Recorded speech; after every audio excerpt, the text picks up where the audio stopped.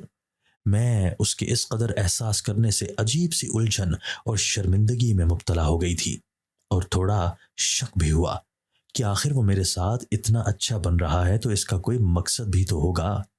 مگر ابھی کے لیے مجھے سر چھپانے کا آسرا مل گیا تھا۔ میرے لیے یہی بہت تھا۔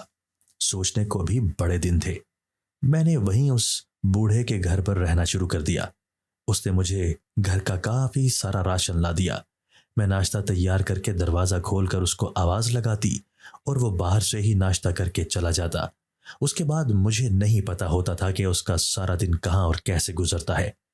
محلے کی ایک عورت ایک دن میرے پاس آئی اور پوچھنے لگی کہ میں کون ہوں اور یہاں کیا کر رہی ہوں۔ میں نے اس سے جھوٹ کہا کہ میں اس بوڑھے کی رشتہ دار ہوں، عدت پوری کرنے آئی ہوں۔ اس نے بوڑھے کے ذکر پر منہ بنا لیا اور کہا، لگتا تو نہیں تم اس بوڑھے کی رشتہ دار ہو، وہ تو جادوگر ہے، اور تم تو اتنی نیک لگ رہی ہو، اس کی رشتہ دار کیسے ہو سکتی ہو؟ اس عورت سے بات کرنے سے اندازہ ہوا کہ وہ سب محلے والے اس بوڑھے آدمی جس کا نام فیض تھا، اس کے عجیب و غریب سے رویے کی وجہ سے اسے کالا جادو کرنے والا سمجھتے تھے۔ میں نے اس بات کو محض ایک افواہ جانا، کیونکہ میرے ساتھ اب تک اس نے صرف اچھا کیا تھا۔ اس دن کے بعد سے وہ گھر بھی نہیں آیا تھا تاکہ میں سکون سے اپنی عدت مکمل کر لوں۔ ایسا کون کرتا ہے آج کے زمانے میں؟ وہ عورت کہنے لگی، یہاں سے چلی جاؤ تو اچھی رہو گی۔ ہمارا کام تھا سمجھانا، اب آگے تمہاری مرضی۔ ایک بار تو میں بھی شک میں پڑ گئی اور اس کے گھر کی مکمل تلاشی لے ڈالی، مگر کچھ بھی ایسا ثبوت نہیں ملا کہ جس سے مجھے لگتا کہ وہ جادو کرتا ہوگا۔ یہ محلے والے بھی نہ ایک دوسرے پر کیسے کیسے بہتان لگا دیتے ہیں۔ مجھے اس عورت پر بہت غصہ آیا جو جھوٹا الزام لگا گئی تھی۔ میں نے اگلے دن اس عورت کو منع کر دیا کہ اب وہ مجھ سے ملنے یا بات کرنے کی کوشش نہ کرے۔ کچھ دنوں سے مجھے میری بیٹی بہت یاد آ رہی تھی۔ میں اسے روز خواب میں روتے ہوئے دیکھتی تھی۔ میرا دل کافی دنوں سے بہت بے چین ہو رہا تھا۔ میں عدت میں تھی اور گھر سے نکلنا کافی مشکل تھا، مگر میں دل کے ہاتھوں بے چین ہو کر گھر سے نقاب کر کے نکل آئی۔ مجھے ہر صورت اپنی بیٹی سے ملنا تھا۔ میں اپنے شوہر کے گھر گئی اور دروازے پر دستک دی۔ اس کی بیوی نے دروازہ کھولا۔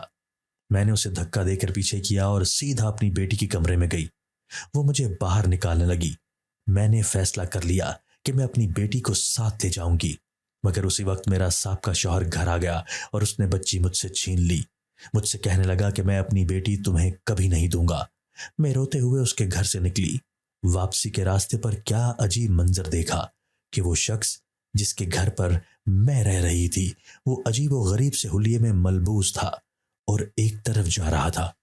اس کا حلیہ سادھوؤں کی طرح تھا، گلے میں مالا پہنی ہوئی تھی۔ میں نے اس کا نام پکارا اور اس کے پیچھے بھاگی، لیکن جب اس کے قریب پہنچ کر دیکھا تو وہ کوئی اور شخص تھا۔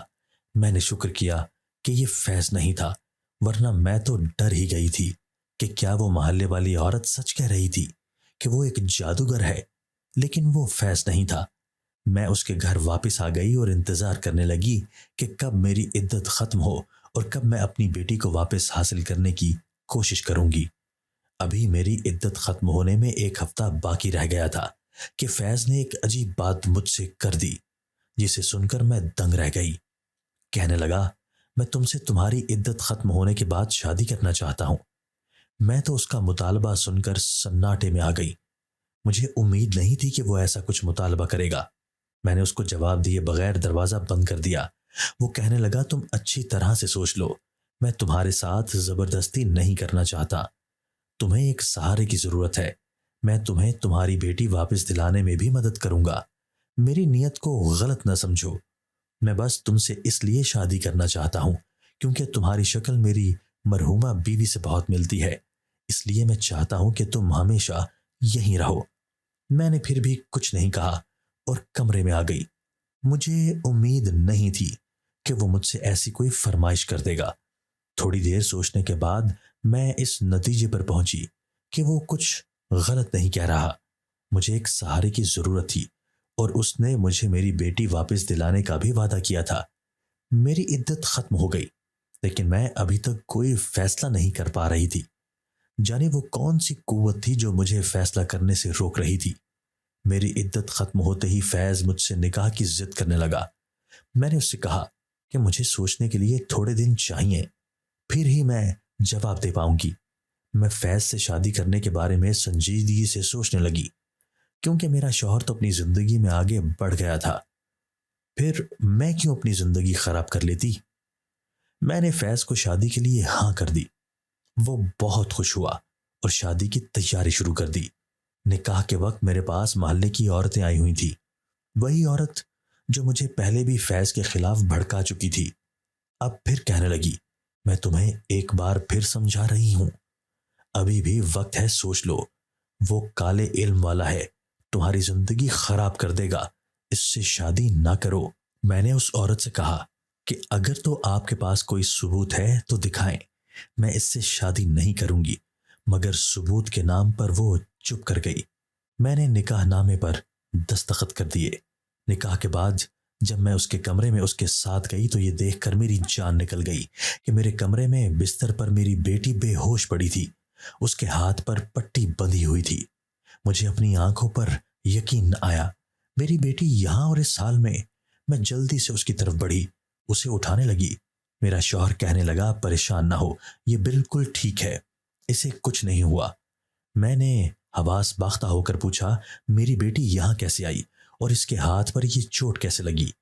اس کو پٹی کیوں لگی ہوئی ہے؟ تمہیں یہ کہاں سے ملی اور کیسے ملی؟ میرے اتنے سوالوں کے جواب میں میرا شوہر کہنے لگا، تمہیں تمہاری بیٹی سے مطلب تھا نا، اس لیے روتی رہتی تھی نا، اب مل تو گئی ہے تمہاری بیٹی، کیسے ملی؟ اس سوال کا جواب دو۔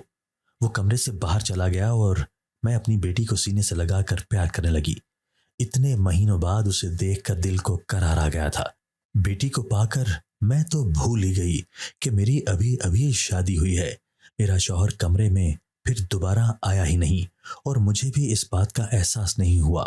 کئی گھنٹوں کے بعد مجھے یاد آیا تو مجھے بہت شرمندگی ہوئی اور میں بھاگی بھاگی باہر گئی تاکہ اسے جا کر اندر کمرے میں بلا لوں، مگر وہ کہیں تھا ہی نہیں۔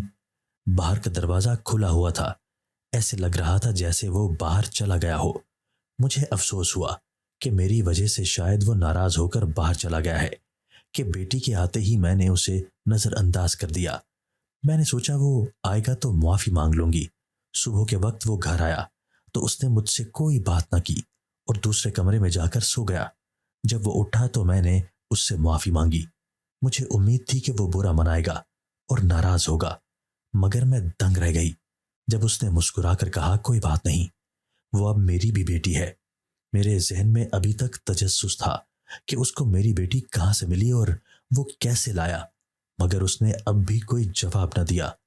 فیض شادی کے بعد بہت بدل گیا تھا، یا شاید مجھے ایسا لگنے لگا تھا۔ وہ ساری رات گھر نہ آتا، میں پوچھتی تو کہتا کہ میں ضروری کام میں مصروف تھا۔ جس رات وہ گھر پر ہوتا تو اگلے 2 دن وہ پھر سے غائب ہو جاتا۔ میں یہ سب نوٹس کر رہی تھی۔ میں نہیں چاہتی تھی کہ میرا گھر دوبارہ اجڑے۔ مجھے اس بار اپنے شوہر پر نظر رکھنی چاہیے تھی تاکہ میں کل کو پھر بے گھر نہ ہو جاؤں۔ ایک دن وہ گھر سے نکلا تو میں نے اپنی بیٹی کو پڑوسن کے حوالے کیا اور خود اس کا پیچھا کرنے لگی۔ میں اصل میں اپنے پچھلے تجربے کی بدولت بہت ڈری ہوئی تھی کہ کہیں یہ بھی کسی دوسری عورت کے چکر میں نہ پڑ جائے۔ مجھے حیرانی ہو رہی تھی کہ یہ جا کہاں رہا ہے۔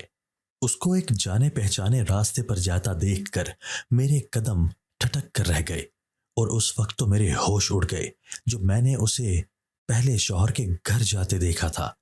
وہ اس کے گھر کیوں گیا تھا اور کس لیے؟ اس عورت نے پہلے مجھ سے میرا ایک شوہر چھین لیا اور اب دوسرا چھیننے کے در پہ تھی۔ میں نے دروازے پر دستک دی۔ وہ دروازہ کھولنے آئی تو مجھے دیکھ کر حیران رہ گئی۔ میں نے اسے پیچھے ہٹاتے ہوئے فیض کو آواز دی۔ مجھے وہاں دیکھ کر ان دونوں کی رنگت اڑ گئی تھی۔ میں نے کہا، تم یہاں اس عورت کے ساتھ اس گھر میں کیا کر رہے ہو؟ وہ کہنے لگا، میں اصل میں یہاں اس سے بات نہیں ہو رہی تھی۔ میں نے اسے غصے سے گھورا اور باہر آ گئی۔ میرا شوہر فیض بھاگا بھاگا میرے پیچھے آیا اور کہنے لگا، میں اس کو پیسے دینے گیا تھا۔ تمہاری بیٹی کو اس کے پاس سے لانے کے لیے مجھے اسے پیسے دینے تھے۔ کچھ پیسے پہلے دیے تھے اور باقی آج دینے گیا تھا۔ وہ عورت پیسوں کی لالچی ہے۔ اس نے پیسے لے کر ہی تمہاری بیٹی مجھے سونپی ہے۔ میں اس کو پیسے دینے گیا تھا۔ میں یہ سچائی سن کر جانے کیوں یقین نہ کر پائی، کیونکہ اس کے علاوہ اور کوئی بات نہیں ہو سکتی تھی۔ میں نے کہا، ٹھیک ہے، تمہاری بات کا یقین کر رہی ہوں، مگر آج کے بعد اس عورت کے نزدیک سے بھی نہ گزرنا۔ مجھے سخت نفرت ہے اس عورت سے۔ میرے شوہر نے سکون کا سانس لیا، مگر میری قسمت میں سکون کا سانس نہیں تھا، کیونکہ کچھ دنوں بعد میرا اپنی دوست کے گھر جانا ہوا جو اسی علاقے میں تھا۔ کہنے لگی، تمہارا گھر ٹوٹنے کا بہت افسوس ہوا۔ سب کہتے ہیں اس لڑکی نے کالا جادو کروا کر تمہارے شوہر کا دماغ پلٹ دیا تھا، اسی لیے اس نے اس سے شادی کر لی اور تمہیں طلاق دے دی۔ اس لڑکی سے بچ کر رہو۔ اچھا کیا کہ اپنی بیٹی کو اس کے گھر سے تم لے آئی، ورنہ وہ تو اسے بھی جادو کروا کے مروا دیتی۔ اتنے خطرناک حقائق جان کر میں نے شکر کیا کہ فیض بر وقت میری بیٹی کو وہاں سے لے آیا۔ اب مجھے سمجھ آ رہا تھا کہ میرے سابقہ شوہر حماد کو کیا ہوا تھا۔ اس نے ایک دم مجھے کیوں چھوڑ دیا؟ یقیناً اس وقت اس کا دماغ قابو میں نہیں ہوگا۔ مجھے اس لڑکی پر بہت غصہ آیا۔ میری دوست کہنے لگی، سنا ہے اب بھی کسی فقیر کے پاس جاتی ہے اور شوہر کو مٹھی میں رکھنے کی تعویذ لیتی ہے۔ بڑی خطرناک قسم کی عورت ہے۔ محلے میں سے کوئی بھی اب حماد کے گھر نہیں جاتا۔ جیسے ہی عصر ختم ہونے لگتا ہے وہ پھر دم دھاگے کروا لیتی ہے۔ میں اپنے گھر آئی تو میرا شوہر گھر نہیں تھا۔ ابھی میں بیٹھی ہی تھی کہ میری پڑوسن بھاگی بھاگی آئی۔ آتے ہی کہنے لگی، تم کہتی تھی نا کہ ثبوت دکھاؤ، چلو میں تمہیں ثبوت دکھاؤں تاکہ تمہیں پتہ چلے کہ تمہارا شوہر واقعی کالا جادو کرتا ہے۔ میں نے کہا، یہ کیا کہہ رہی ہو؟ لیکن میری پڑوسن نے میری ایک بات بھی سننے کی بجائے میرا ہاتھ پکڑا اور کہنے لگی، بس تم میرے ساتھ چلو، آج تمہیں ساری حقیقت دکھاتی ہوں۔ وہ مجھے لے کر ایک ویران اور سنسان سے علاقے کی طرف لے جانے لگی۔ میں اس سے سارے راستے پوچھتی رہی، مگر وہ چپ رہنے کا کہہ کر اپنے ساتھ ایک ویران قبرستان میں لے آئی۔ کہنے لگی، میں تو اپنی ماں کی قبر پر فاتحہ پڑھنے آئی تو تمہارے شوہر کو یہاں چلا کاٹتے دیکھا تو فوراً تمہیں لینے بھاگی۔ چل کر اپنی آنکھوں سے دیکھ لو۔ مجھے یقین نہیں آ رہا تھا۔ میں اس کے ساتھ قبرستان کے اندر چلی گئی۔ اس نے دور ایک طرف اشارہ کیا تو میں نے اس کی نظر کے تعاقب میں دیکھا اور وہ منظر دیکھ کر میری جان ہی نکل گئی۔ پڑوسن سچ کہہ رہی تھی۔ سامنے ہی کچھ دور میرا شوہر فیض عجیب سا حلیہ بنائے، آنکھیں بند کیے چلا کاٹ رہا تھا۔ اس کے آگے بہت کچھ پڑا تھا جس پر وہ پھونکے مار رہا تھا۔ میرے ہوش اڑ گئے کہ کیا یہ واقعی ایک عامل ہے، ایک ساحر؟ میں نے ایک جادوگر سے شادی کی تھی۔ میں نے اسی وقت اس کے سر پر پہنچ کر اس کے آگے سارا سامان ٹھوکر مار کر دور کر دیا۔ اس نے آنکھیں کھولی اور مجھے سامنے دیکھ کر گھبرا گیا۔ وہ مکر بھی نہیں سکتا تھا۔ کیونکہ میں نے سب کچھ اپنی آنکھوں سے دیکھ لیا تھا۔ میں نے اس کو نفرت سے دیکھتے ہوئے کہا، محلے والے کہتے رہے کہ تم عامل ہو، کالا جادو کرتے ہو، مگر میں نے کسی پر بھی یقین نہیں کیا، تم پر یقین کیا اور تم سے شادی کی۔ بہت بڑی غلطی کر دی میں نے۔ وہ کہنے لگا، میں نے جو بھی کیا تمہیں پانے کے لیے کیا، تمہاری طلاق بھی میں نے کروائی تھی۔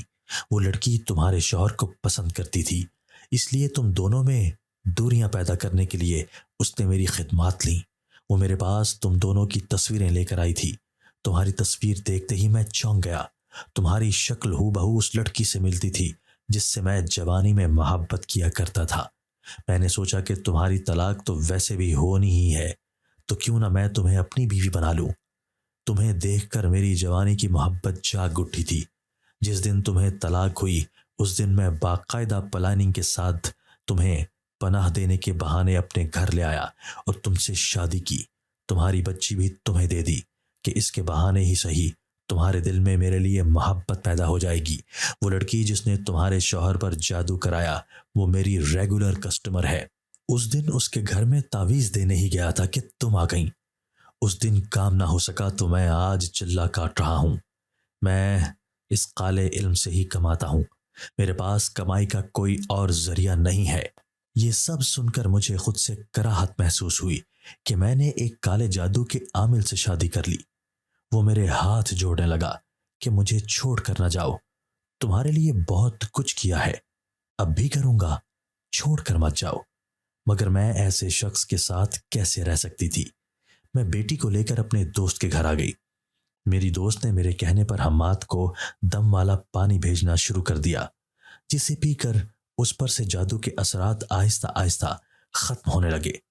ایک دن وہ مکمل ہوش میں آ گیا اور اسے اپنی بیوی کی ساری سچائی معلوم ہو گئی۔ اس نے اسے طلاق دے کر گھر سے نکال دیا، مجھ سے معافی مانگی اور دوبارہ نکاح کی درخواست کی، جو میں نے قبول کر لی۔ ہماری زندگی کو تباہ کرنے کی سازش کچھ عرصے کے لیے کامیاب ضرور ہوئی تھی، مگر اب آزمائش ختم ہو چکی تھی اور زندگی میں سکون تھا۔ ان لوگوں کا انجام میں نے خدا پر چھوڑ دیا، کیونکہ ایسے لوگ جب پکڑ میں آتے ہیں تو عبرتناک مثال بن جاتے ہیں۔ جلد ہی ان کو بھی اپنے کیے کی سزا ضرور ملتی ہے۔ دوستو، اگر آپ کو آج کی ہماری یہ ویڈیو پسند آئی ہے تو اسے لائک کیجئے اور اسے اپنے پیاروں کے ساتھ شیئر ضرور کیجئے گا۔ اور ہاں، اگر آپ نے ابھی تک ہمارا چینل سبسکرائب نہیں کیا تو ہمارا چینل سبسکرائب کر دیجئے اور بیل آئیکن بھی پریس کر دیجئے تاکہ ہماری ہر نئی آنے والی ویڈیو آپ کو بر وقت مل سکے۔ اللہ حافظ۔